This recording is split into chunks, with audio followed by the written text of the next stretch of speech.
Moving to Florida news now, George Zimmerman has filed a lawsuit seeking some $100 million in damages from several dependents involved in the Trayvon Martin case, including Trayvon's parents. Zimmerman, who was a neighborhood watch coordinator, shot and killed the 17-year-old in February of 2012. The two encountered each other in a Sanford condo community where Trayvon was visiting family.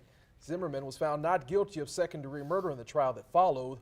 The lawsuit claims civil conspiracy, abuse of process, malicious prosecution, and defamation. A news conference outlining this lawsuit is planned for tomorrow in Boca.